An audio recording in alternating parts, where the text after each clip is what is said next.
Thank you. Thank you all for joining us. So let me start. So this is the Global Student Prize started by Chegg.org and the Varkey Foundation.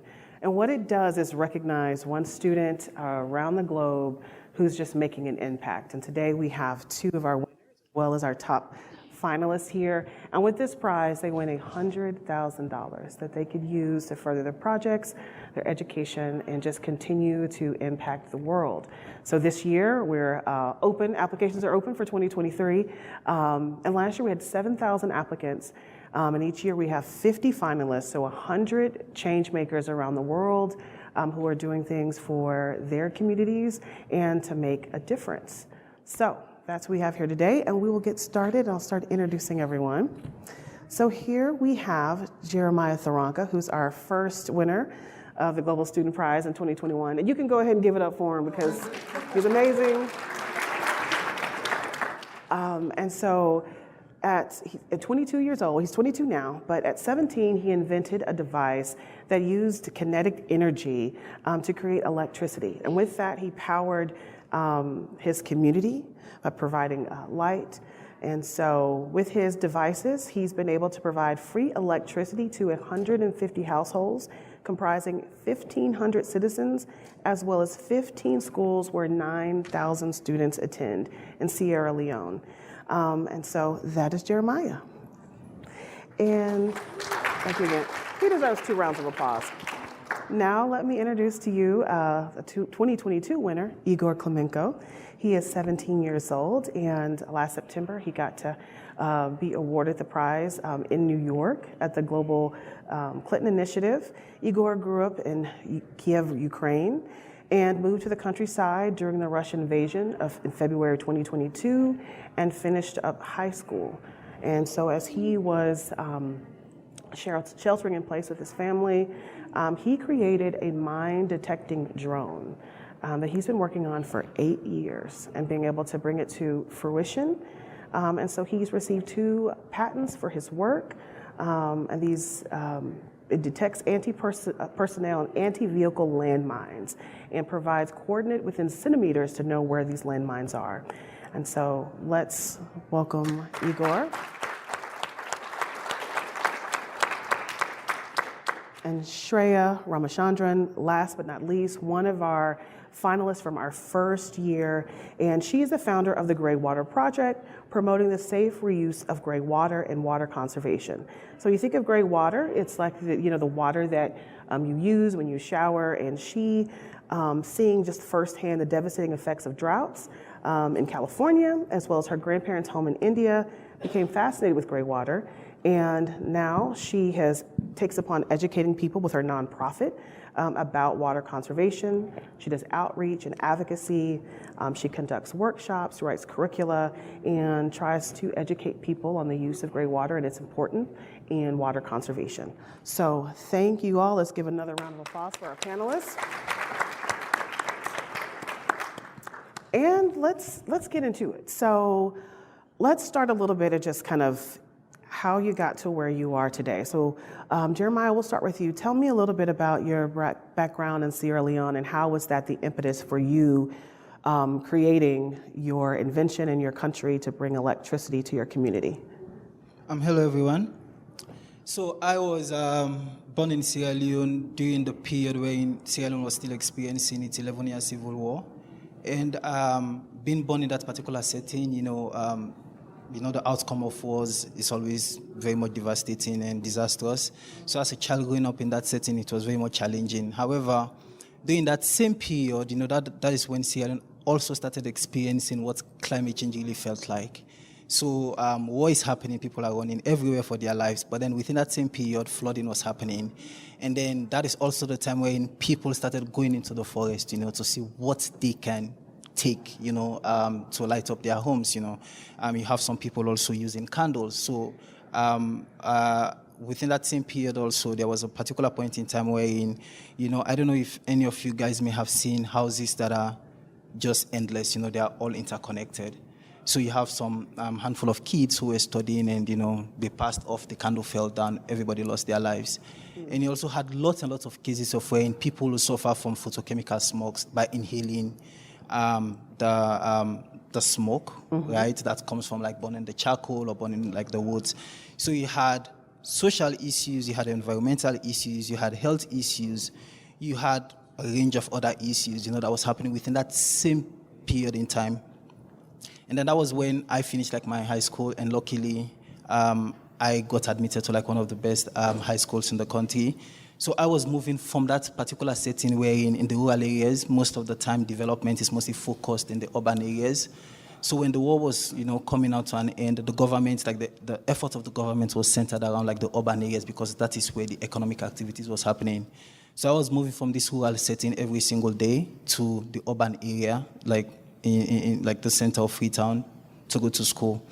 But then as I moved between those two communities, I started experiencing like how these two worlds like is totally different, So I'll go to the school, things are kind of better there, but then when I get back home, it's total chaos. Nobody cares about what was happening in that rural area. So I started thinking, some of these skills that I'm acquiring, how am I actually going to put them to use? How am I going to take ownership and responsibility of where I'm coming from? People can come and, try to contribute towards what is happening, but then how, as a person identifying with this community, how am I going to start the ball rolling? So that is how, I came about, started thinking of how I'm going to use my skills, my experience as a young person to change those dynamics, change the narrative, start the ball rolling. So if anybody's going to come, they know we've set the benchmark, they know we've started doing something. So that is how I came about to start doing what I do.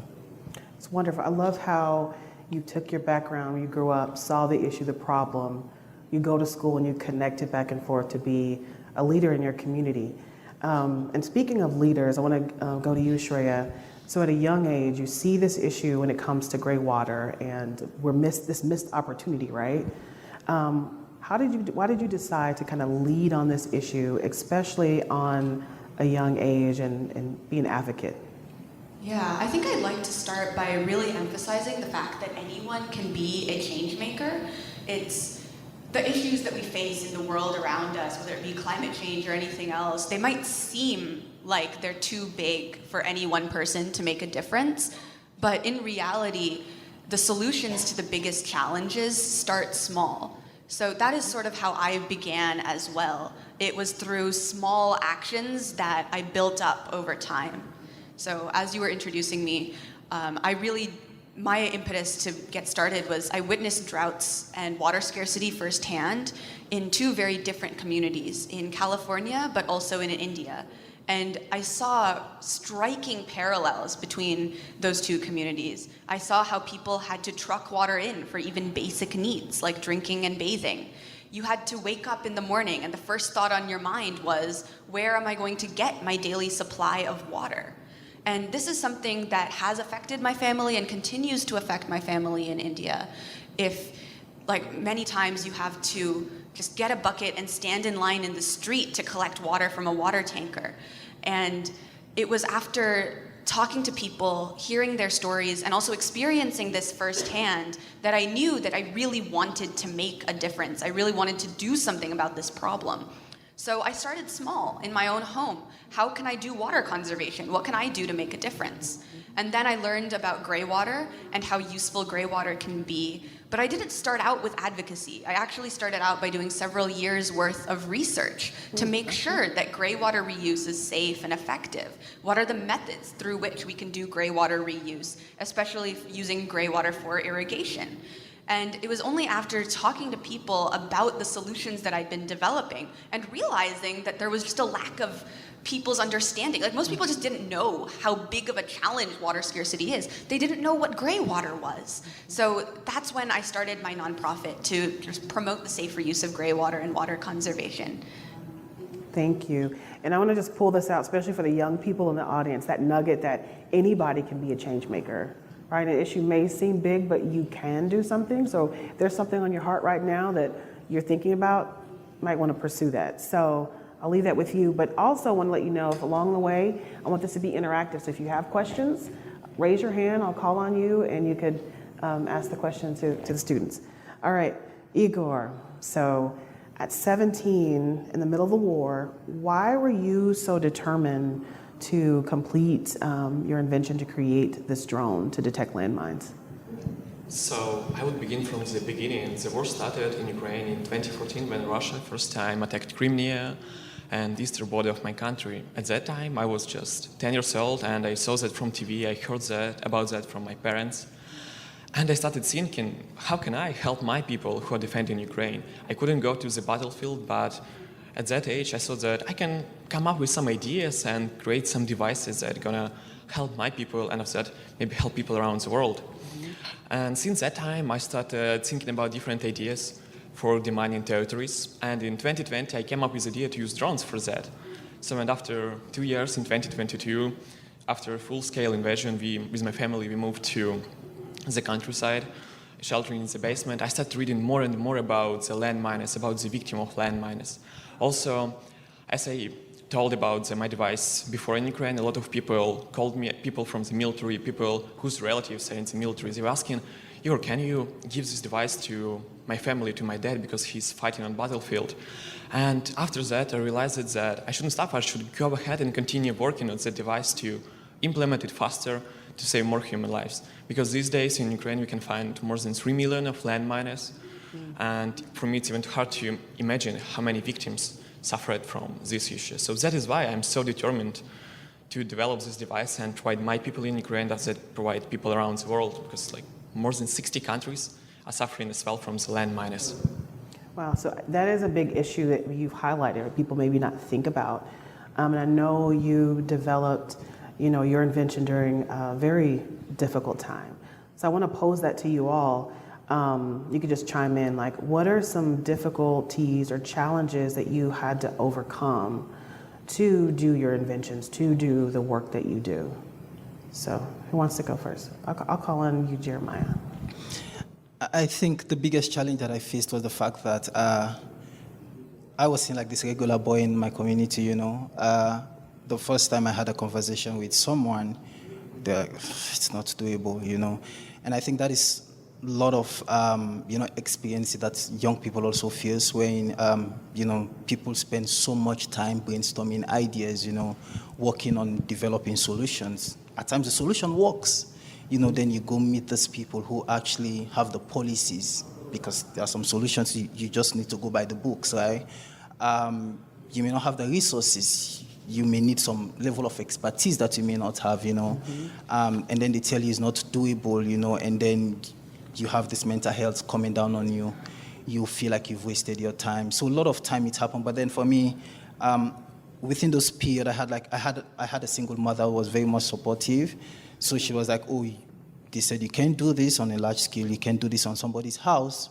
Do this on this house. And then I had like very good neighbors, who said, if thing goes wrong, it goes wrong. So I was opportunity to have now a playground, kind of places where I could test my ideas with the freedom of knowing, yes, I have failed before and I can fail again in this safe environment. So it happened a lot of time.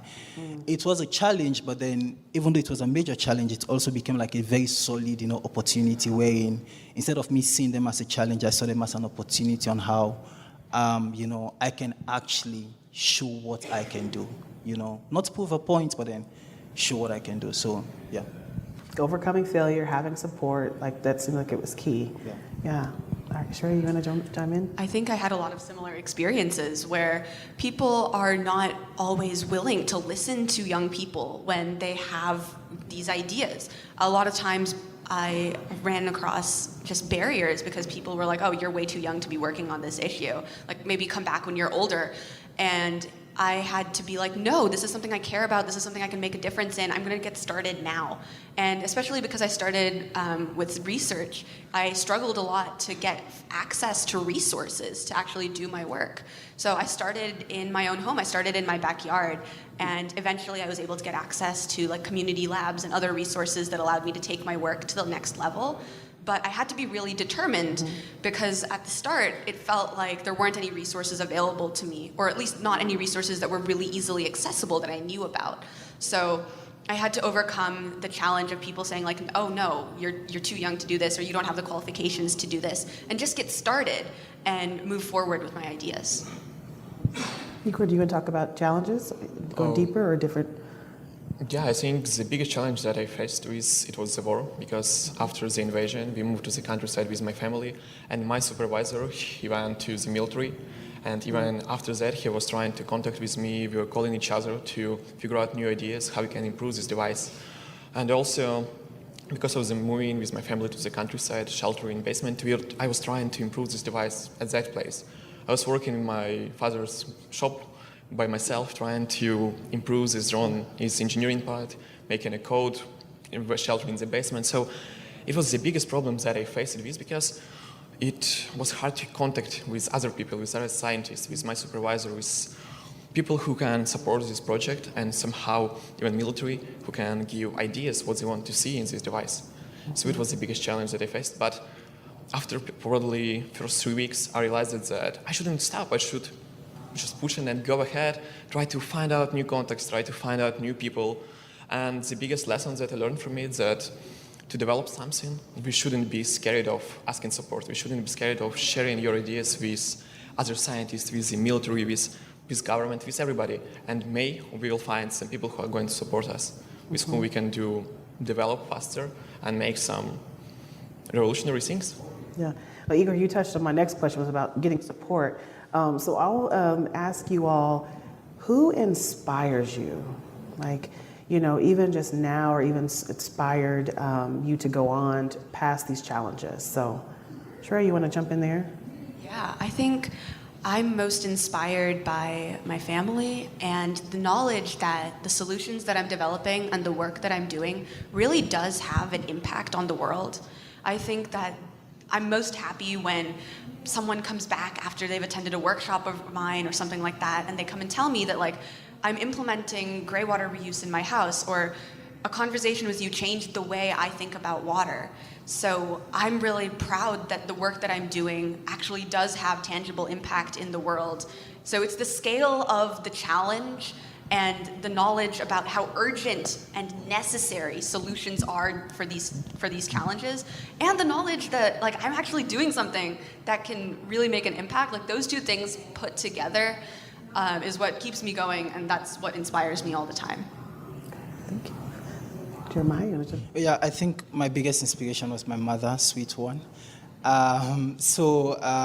During a time wherein being a single mother had like all this stereotype and stuff, she didn't only raise me to, be a responsible citizen, but then she always supported my ideas. I had some weird things I was doing as a child. I'll be bringing all sorts of rubbish in the house, she'll always find a way of help me sort them out. Help me pack things. She always had that extra time and extra attention to detail, expecting me to bring more rubbish in the house, which, was very much challenging. But then that really kind of made me realize, if everybody else, can't embrace my ideas or what I'm doing, I have somebody at home who will give me that extra shoulder or tap on the shoulder and say, you just give it a try, So I think she was the biggest inspiration. And then when I started doing my things, the conversation with the kids, of course, I was also a child, but the conversations that I'll have with them, on how, the space that we used to study as a result of some of those things I was doing, now that they have electricity, and how their grades are becoming better. And some of the girls who, have to continuously go to the forest to sort for firewood, how they'll say, oh, but now I don't have to go there anymore. Now I study with the boys, So those tiny, tiny beats, those tiny, tiny successes, as also she was saying, on how the little conversations that you have, and then you go back to your pillow at night, and then you're like, oh, I did something good today. So those are the things that have really kept me going in this very much challenging world. Wonderful. Love that. And who inspires you? Oh, I think I was highly inspired by people around me. And a lot of students in Ukraine inspired me because after the winning of the Czech.org Prize, I shared my ideas in Ukraine a lot, and after that, my friends of my friends, just people who I haven't met before, they were trying to find out me, right? That I inspired them, so now they want to not to give up and continue studying, continue working on their own ideas. Even some teachers from schools that I have attended, they told me that students talked about you and told that you inspired them to do some new things, and now they're coming to us with their own ideas. So they want to create something by themselves. So it was one of the things that the most inspired me. And other thing is people who went to the army, with whom I've spoken, and who also are happy that maybe in this year, in half a year, we're going to have these devices for demining. And this inspires me that we're going to save human lives. And this is the most inspiring things for me. That's wonderful. And I know we've talked about like the heavy stuff, the work, being inspired, the challenges, but let's have a little fun. Y'all are still young people, right? Y'all like to have a good time. So tell me, what are some things you do for fun or to unwind and just, not just be solving the world's problems, right? But, so what do you do? Shreya's like, I feel like yes, I don't have hobbies as much as I have collections of extracurriculars that slowly take over my life. yeah. But I think for me, one thing I always love doing is hanging out with my friends. I really enjoy doing that. And this is gonna sound so nerdy, y'all, so nerdy, but I love doing academic stuff that's not related to a class that I'm taking. I'll go down rabbit holes about learning about a random topic. I have allergies, and I'm like, how do antihistamines work? Wikipedia and YouTube rabbit hole, and 10 journal articles later, I'm like, oh, that's really interesting. So yeah. I'm a giant nerd. I love to learn about everything and anything I can get my hands on. So that's me. All right. Which I identify with that. So I think it's cool. Yeah. So It is cool. Yeah, what are you saying? I do the same thing, right? We all have our thing, right? We go down the rabbit hole about. All right, Jeremiah, what do you do for fun? I think most people who've come across me know how much I love football. I play football. I read a lot about football. I support the best football team in the world. And what team is that? Real Madrid, everybody knows that. We have some dissenters. And by football, Soccer, I'm in the US.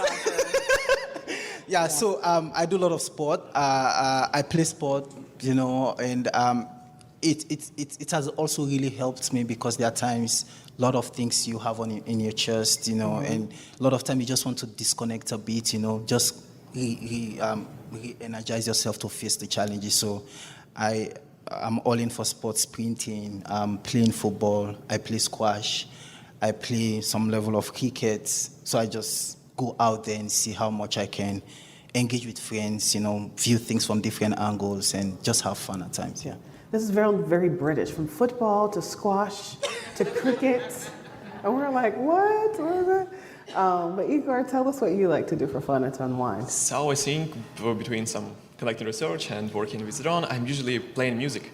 I enjoy playing music. I used to play guitar for last 4 years. Okay. And also, even when I was in Ukraine, we had a band with my friends, and I was singing, playing guitar. So it is something that also inspired me, and it was just fun to perform and have some concerts with them. And probably also organizing events, because after I moved to Canada this year, we are organizing a lot of events with other Ukrainians. So we have small Ukrainian community, and we organize events just for people to connect people in our small community, to connect people with university students. So and it makes me happy, I think. All right, well, so you're in a good place. Austin, live music, guitars. Next time you come, bring it, we'll jam out, we'll do something. Okay, so for myself, the money have impacted a lot the project itself, because with these funds we could make the development process much faster, because we can buy some significant elements for this device connected to the testing, connected to experiments that we conduct, to improve the device, and also about mentoring. After winning this prize, a lot of people in Ukraine, in European countries, in US, some companies wrote me and asked, if you want, we can give you some specialists who are interested in just supporting you, giving you maybe some pieces of advice so that you can improve your device. Because now we have developed 2 prototypes and we're working on the 3rd one. If you reach funds, and these pieces of advice are most significant and essential, because we're going to use artificial intelligence to improve the process of analyzing the data from the drone. And now a lot of companies who are working with artificial intelligence and drone technologies, they're extremely helpful for this project, for our team, because they're giving a lot of pieces of advice. And the funds are giving us opportunity to buy special details for improvement and special equipment for measuring the result from the experiments. Any other questions from the audience? Okay. So you guys, we got together yesterday, and you guys got to all get together. Some of you are meeting for the first time, and so I know you're all tired. You were coming from Bangkok. You were coming from California, Stanford, and Igor from Canada. But I was just curious, as you had your heads together and you're having this good conversation, what does 3 change makers talk about over dinner when you're hanging out and having fun? Are you changing the world? Are you talking about your favorite music? Where are you going to go hang out afterwards? So what does that look like when you guys, come together? The leader is going to answer that question. Are you going to plead the fifth? Next question, please. I think it's always wonderful. I'm always inspired when I get to meet other young people that are working on super cool issues, because we're all working on different topics like energy, water, drones, and landmine detection. But we've all had kind of similar journeys in sort of the struggles that we've had and the opportunities we've been able to take advantage of. So I'm always super excited to learn from other people's experiences and share the ways in which we're excited for the future and excited to move forward. But the less formal answer is we talked about geopolitics. We both of us have done work with UN agencies, and we talked about our experiences with that. Yeah, it's always interesting conversation. I always have a good time. I'm so honored and excited that I get to meet these wonderful people. All right, I'll let Shreya give the politically correct answer, and I'll let you off the hook, you two. But you talked about geopolitics. So you guys are taking on big projects, right, that we're all grappling with, whether it is war and safety or conservation, environmental issues. Do you see yourselves going into politics? Do you see yourselves running for office in your country? Has someone, I see a smile from Jeremiah, he's like, vote for me now, I'm already on the ballot. But yeah, do you, and two, for your own self, but also for the young people, where do you see their role as far as now advocating, politically for things that matter to them? So start with you personally, if you need political aspirations, and the younger people. I have always wanted to go into politics. I think I even said it this morning somewhere, right? We're launching his political campaign. See, I knew it. That's what y'all were talking about. Oh yeah. I just hope my president will not hear that. But we are in the point in history where so much wrong have been done. As young people, we've gone through a lot of things that we absolutely don't deserve to go through, right? I'm not trying to play blame game. I'm not trying to blame anyone. But then if, as young people, we're actually very much serious, to change the world, make it a reflection of our diversity, of the kind of inclusivity that we're thinking about, and making everybody fit in, make it greener, make it the best place, the kind of utopia thinking that we always have. I think politics is one of the big mantles that we have to actually lift up and see how we can. So it's based on those facts that at some point I'm actually thinking of going into politics, on how I can bring my own experience, what makes me different, see how I can contribute. Because fine, I can do all the great things in energy, but then I have to conform to the laws, I have to conform with the policies. And a lot of other young people, many of them, thousands of them, millions of them around the world, are doing great things, greater things, even better things that I'm doing, but then access to resources is a major challenge. The struggle to go around the policies, the doors are always closed. They invite us on the tables to tick boxes, right? We use our statistics. So how am I going to see how I can change those dynamics? So those are the things that makes me feel there is so much that I have to offer, and at some point I just have to take up that mantle. It may be challenging, but then it's something exciting that I really look forward to. I'm quite very young now. I hope whoever watched this documentary will not blue tick me. But then I think my generation, there is so much that we want to offer, if only if we've given the chance to. And one of the chances is give us the space, let us flourish, let us reconfigure this world to be reflective of, how unique we are as young people. So, yes, in the long run, I'll go into politics. All right. Yes.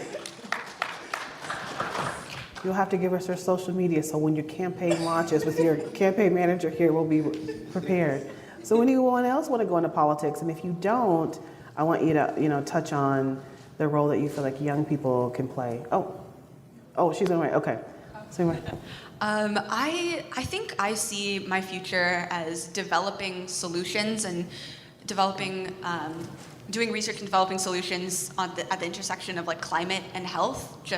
Those are, I think, the two biggest issues that the world is facing, and I want to be at the forefront of pushing innovation for those challenges. And I've also seen the importance of science communication. You can't just let good research and innovation languish in academic journals. You have to go out and talk to people. You have to get your ideas implemented. Even if that's the hard part, you have to go out and make those changes in the world.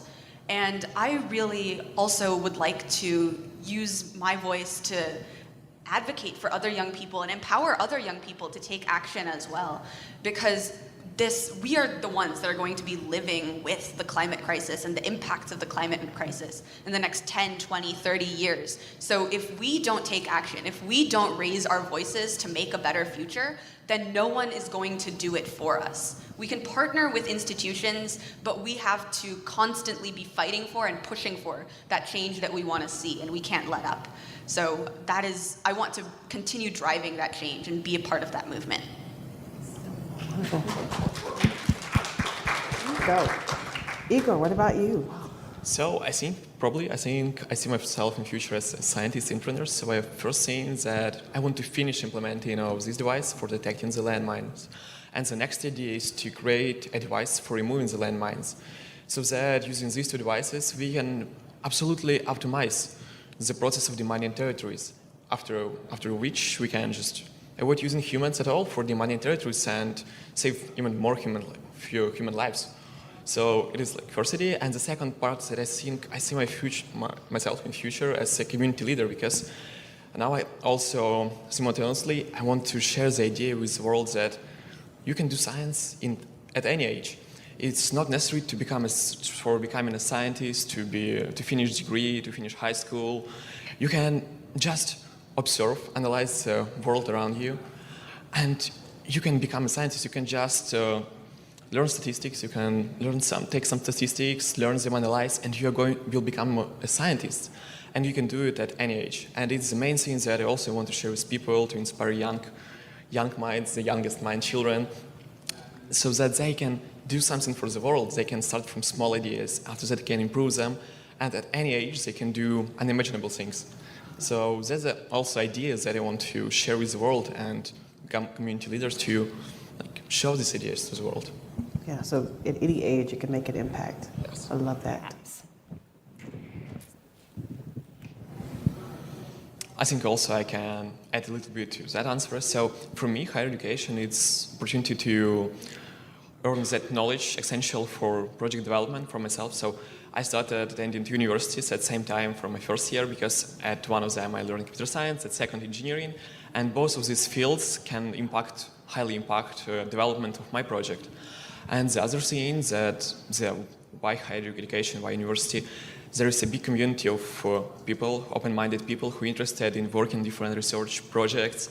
So this is a great opportunity to find team members, to find people with the same mindset who are also interested in the same things that you're doing.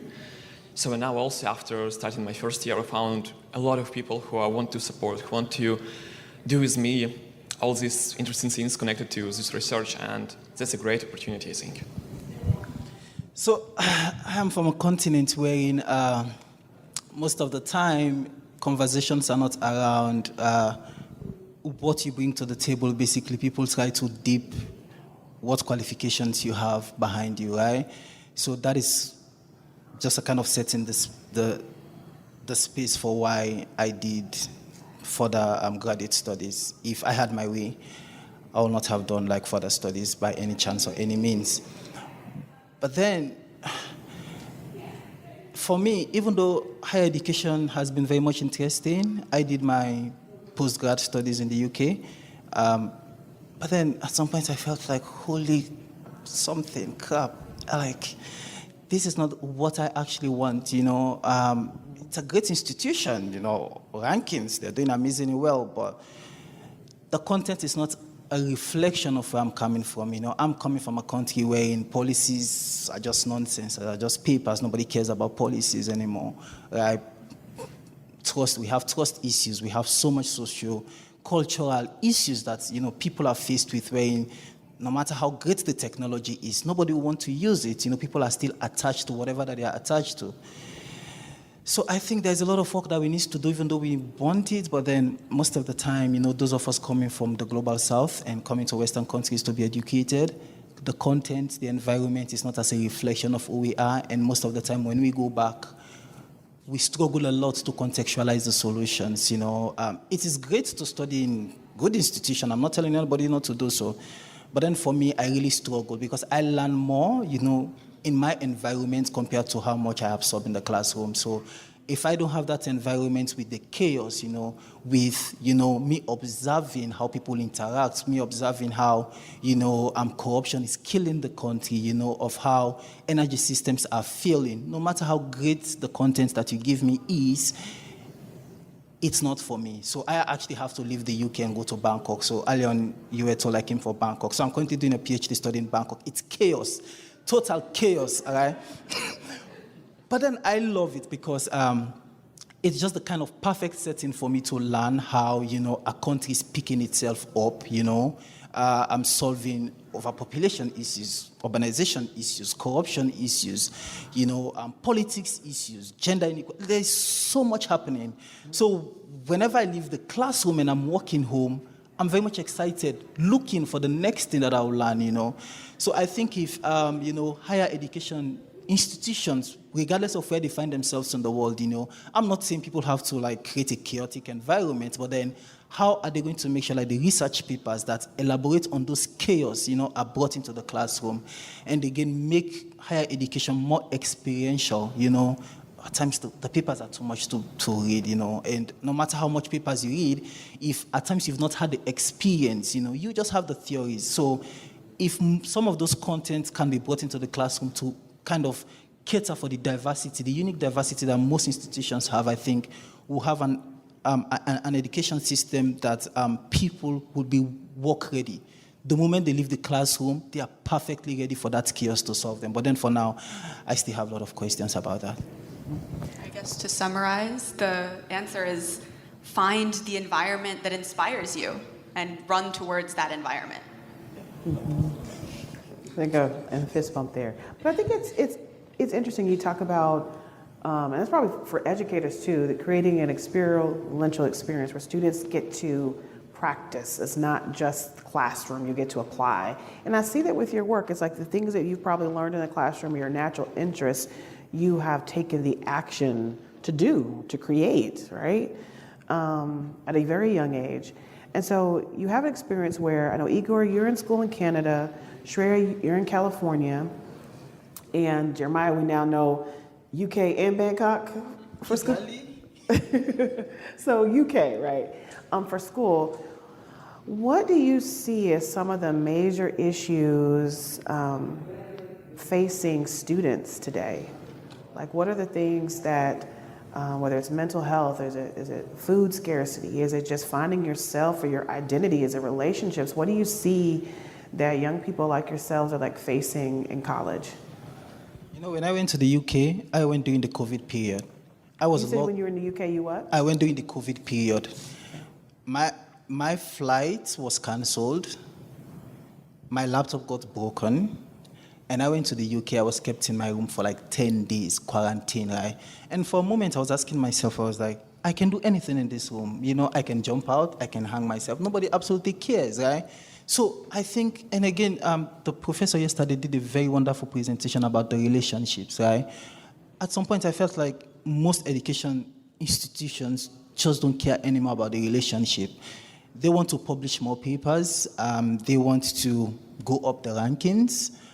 They want to secure more fundings. They want to put more technologies out, while the students within those institutions, most of the time, have a lot that they're handling with. Like, for example, in the UK, I'm not a British citizen, I'm not their spokesperson, but they have one of the most damning, suicide rates among students. So we deal with a lot, and for me, for example, except for my mother, I hardly go to somebody and I open up and speak to you. And since she passed away, I hardly speak my issues. I will laugh, I'll be happy.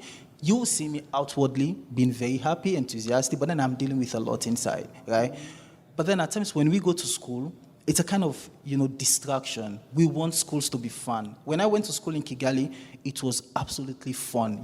We had facilitators who would call in the middle of the night, or text you. You okay?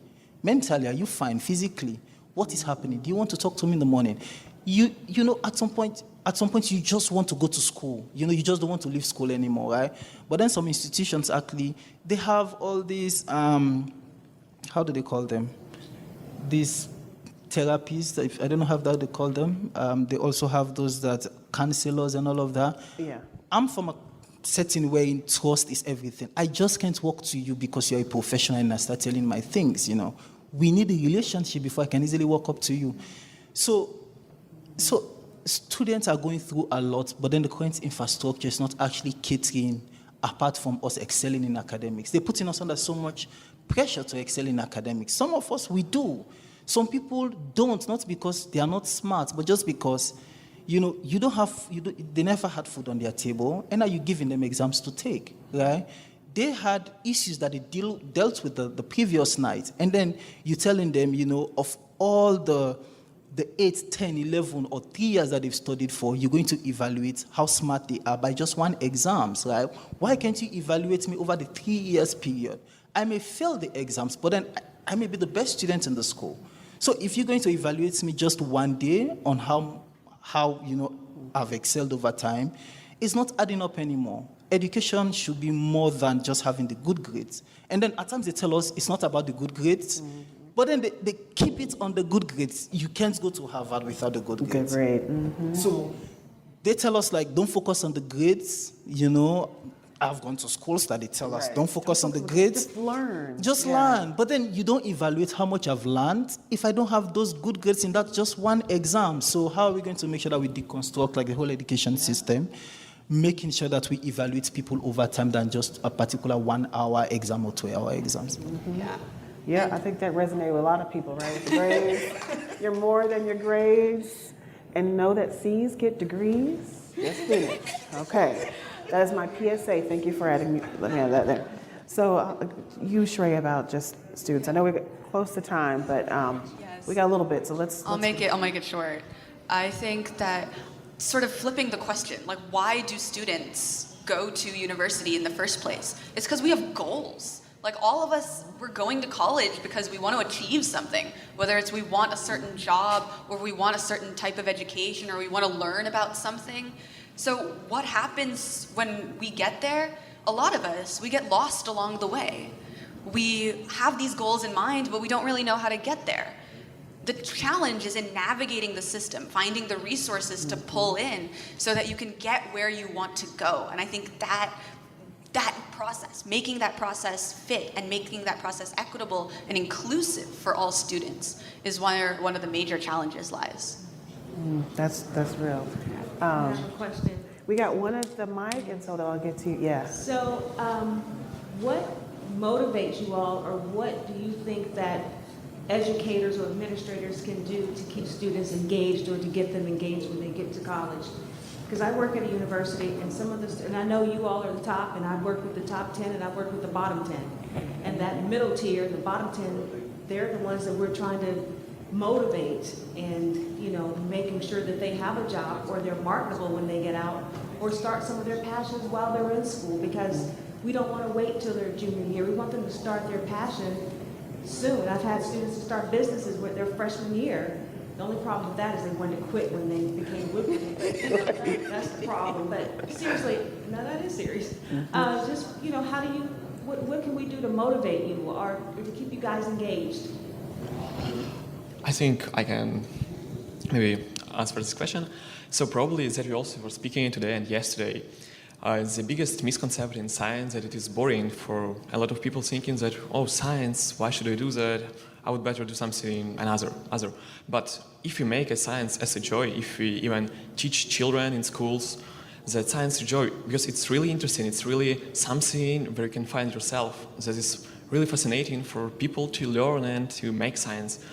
And if we make it as a joy, if we show students in schools that science is fun, it's interesting, then after school, after finishing grading high school, students, when as they come into the university, they have passion, they have ideas, they want to do science, they want to learn something new. And I think it's one of the ideas that I think how we can motivate students and make them interested in learning science.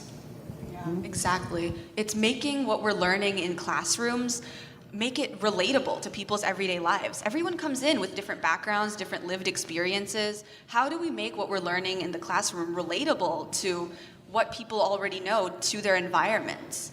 And get students involved in really cool projects and get them to start doing stuff.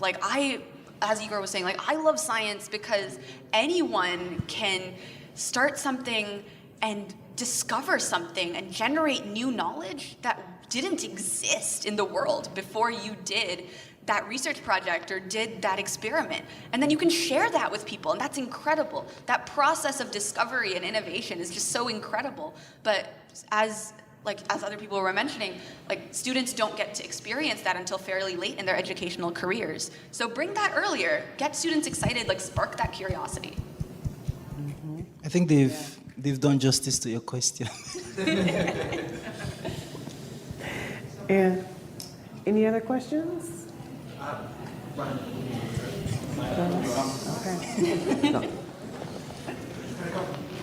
Go to the mic. All right, y'all. So we have a bunch of 11th grade students in the room. And so I wonder if you as fellow young people, what is the best or the most heartfelt advice that you can give to also some awesome radical change makers in the room to follow your footsteps?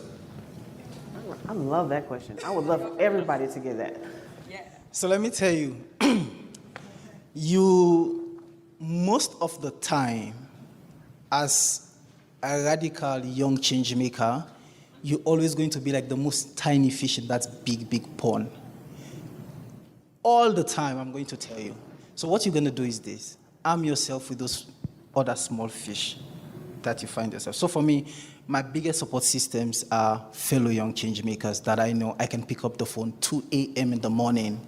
I'll wake them up from sleep and tell them, I'm stuck with this thing. Do you have an idea on it, right?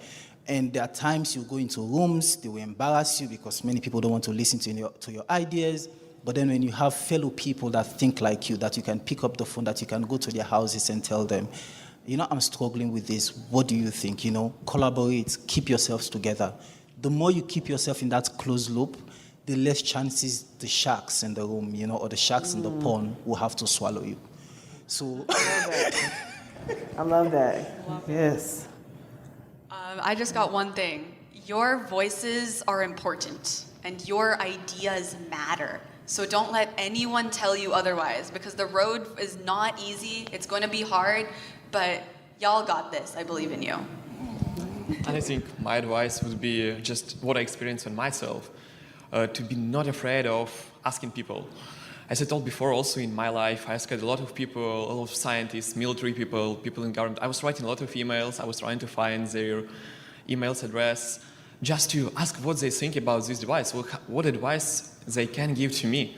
And only because of all these pieces of advice, I'm just sitting here and speaking to you, because they gave that support. They told me how can I do that things. So I think that is the biggest part, the biggest advice that I experienced in my life. Love that. So I want to summarize. You're saying find your community, stay connected to the sharks in the water. You get your school of fish. Y'all get your bond together. Shreya, you're saying that you matter, you have a voice, right? I think sometimes you may doubt yourself. You deserve to be in that room. Imposter syndrome is real. Don't let it get you. Don't let it get you. And Igor, you're saying to reach out, ask questions, get support, right? Ask for help, right? You package that all together, boom, that's success, right? So y'all are evident of it. Y'all are wonderful. Any last questions before we wrap up? The panelists will be around, so if you want to pick their brains or connect and get their social media channels, you can do that. And thank you all for coming.